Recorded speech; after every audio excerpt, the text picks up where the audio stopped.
All right, good afternoon.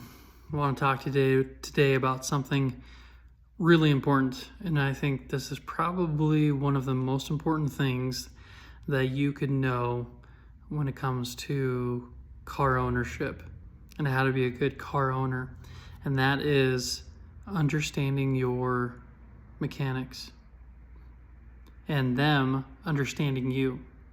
Now, let me break that down a little bit.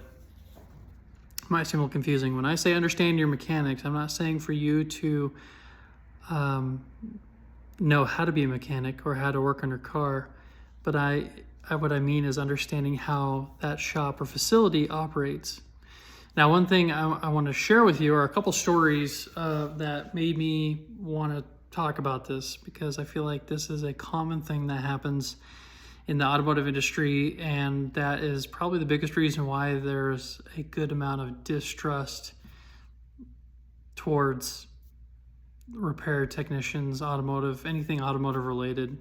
And I want to share a couple stories with you. So the first story is from one of my customers who's a friend of mine. He has a minivan, and he took it to a local shop to have them do a tune-up. Tune-up is basically new spark plugs and new spark plug wires. And the van he has, it's a relatively simple job. No, it's not very complicated. He could, anyone who's moderately capable working on cars could do this job. So he called the shop. He got them to bid out what it would cost to do it, and he said, "Yeah, go ahead." So they do the work. They call him, and then they say, "Okay, your van is ready." And he goes in to pick it up, and come to find out, his bill is actually a few $100s more than what he was told, or what the bid was. And he was never called. He was never talked to between when he dropped his van off to get it worked on and when he picked it up. So there's red flag number one. I'm going to share some red flags here. So he asked them, said, "Why is this bill so much higher than what you quoted me?" And they said, "Well, when we were in there, we saw that the motor mounts were bad, so we decided to replace them." And they did. They didn't call and say, "Hey, this is something we recommend. This is something that is important," which motor mounts are important. But on this particular van, motor mounts have no impact to doing spark plugs and spark plug wires. They are unrelated. You don't have to do one to do the other. Sometimes there's situations where certain vehicles, it's like, well, while we're in here, this might be a good time to do XYZ because you're saving on labor. This was not one of those situations. They are far apart. There's no way you could say, well, we can't do spark plugs and wires without doing motor mounts. So that was red flag number two. Now, obviously, my friend is pretty mad, respectively, and understandably. I'd be mad too. Eddie, you should be mad. If this ever happens to you, you should be quite upset. Now, the problem is, this is, I think, what most people encounter, is when they run into a situation like this, they kind of feel like their car is being held hostage. And that's kind of what's happening. The shop that did the work has your van. They have your keys. They could put a lien on your vehicle if you were to just come back later and take your van with a different set of keys. And it's really hard to, you would have to file, a complaint.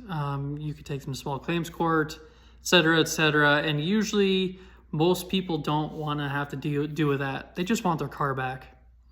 And if you are sitting there and you heard the story and you're like, "Man, that happened to me." Okay, that should never, ever, ever happen ever in your life.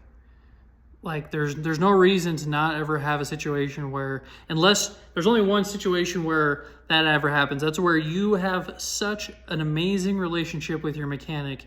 You trust them completely, and you are the kind of person who has the financial means, trust, and ability to tell them, say, "If you see anything else in there while you're in there, please just go ahead and fix it and let me know what it is, so I just know." If it's anything outside of that, unless it's something that has to be replaced by law, for safety reasons, depending on if it's a certain vehicle, which that's a very small, like that's on the very edge of the bell curve for this, the rest of us in the middle sections of the bell curve, you're just trying to like get by in life with your car. That should never happen. Now I have another story for you. This is something that happened with me as a mechanic. This is another thing that you need to, this is part of understanding the mechanic, and them understanding you. Is communication usually is the biggest problem between customers and mechanics. So in that first story, that was zero communication. That was totally unjustified. That shop should have never done that. It's his vehicle, and they should have at least said, hey, this is what we recommend. We're here, we can do it, but we don't have to. They're unrelated. And so to me, that just seemed kind of like a money grab. And it's really kind of hard to, I try to give every shop, every situation the benefit of the doubt, but it's really, really hard to do that in that kind of situation. If a shop does not call you to notify you of something that they want to do, and then just doing it anyway, because why not? So that's some piece of information for you. This other story where this happened to me, I was working at a shop here in town that I was working for them at the time, and I still work with them. I send people to them when it's a job I can't do. Somebody came in and said, hey, I need to get a quote on a AC compressor. So we said, okay. And now because of warranty reasoning, we had to also quote out doing other components in the AC system in order to actually have a warrantable product. We couldn't replace just the compressor. That's a topic for another time. Trust me, there's valid reasoning for that. It's quite expensive, but at the end of the day, it's like $2,100 or $2,200. So we quote that out, and the customer's like, "Yeah, go ahead. That's cool with me." And I do the work. I replace the compressor. I do replace the other components.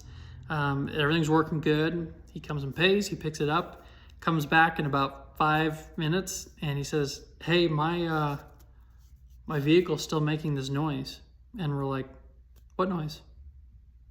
And he says, well, the noise that's the problem. And so we're like, well, what do you mean?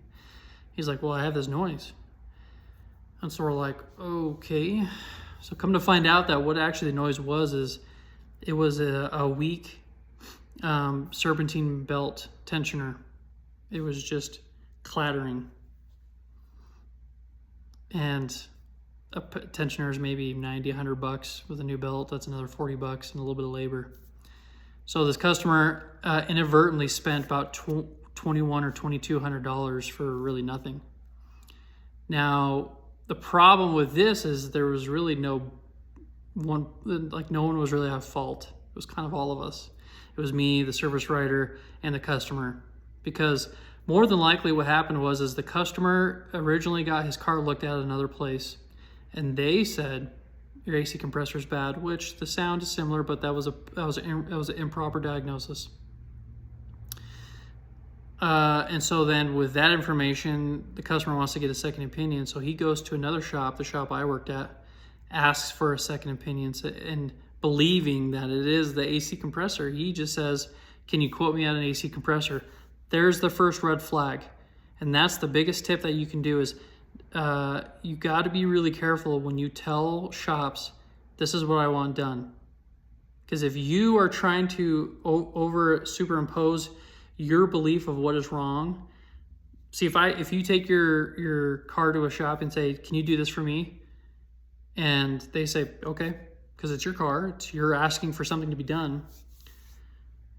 Well, if you know that there's something wrong, then you believe that that's the problem. You're cutting out their ability to diagnose the problem and then also take responsibility for it. That's the hard part. And that's kind of the rub. It's like, well, I don't want to like supersede people's will and desire because it's their vehicle. They can do whatever they want. But you want to have an open line of communication.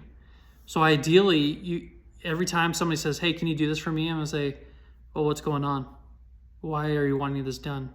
Because most everything I do, in the auto repair, like, unless someone wants to do something preventatively, which is understandable, but if you're, if somebody says, hey, can you replace the brake pads? And I might say, why? I'm just I'm not doubting them. I say, well, what's going on? Well, I got this noise. Or here's actually a good one. This actually happened on my van. I always love when wacky things happen on my own vehicle. I have this minivan, and it's got the cool in-floor storage compartments. And I was driving around, and I thought I had a suspension component that was going out, because I would take a corner and I would hear this clunk. So I thought, maybe I got a sway bar link that's going bad, or a control arm bushing, or a ball joint, or something like that. And I was just like, here we go. Trust me, I don't like working on my own cars, and just as much as you don't like having to fix your own car. It's just, I know how to do it. So, and after some time, I realized that what it was is I had one of the cardboard boxes of a 12-pack of soda in the floor, turned sideways, and there was only one can left in there. So what was happening is every time I take a corner, the can would boom, and it would hit the wall of the floor, and then I would take another corner and go boom, and it would hit the corner again. And I had laughed at myself, because I just thought it was funny, a funny situation. Now imagine if you had heard that and you believed that it was, let's say, something like the ball joints or your struts or something that you believe, and you go to the shop and you say, hey, I want you to replace my struts. And they say, okay, here's the quote. It's going to be kind of expensive. And then you pick up your car, and then on the first corner you hear the thud. And now you think that shop just scammed you. Maybe you think they didn't even do the work. And so do you see the rub in this situation? They were going off of what you asked to have done. And because you asked to have something done, you basically superseded their ability to just go ahead and make the diagnosis. Now, it's perfectly okay to say, hey, I think I might have this problem going on, but could you look into it and double check, make sure you agree with that? That is a great thing to do. That means that shows you are aware of something, but you are letting them take the responsibility to diagnose what is wrong. Because really, at the end of the day, we're not looking to waste time and energy and money on things that don't need to be done. That's all it is.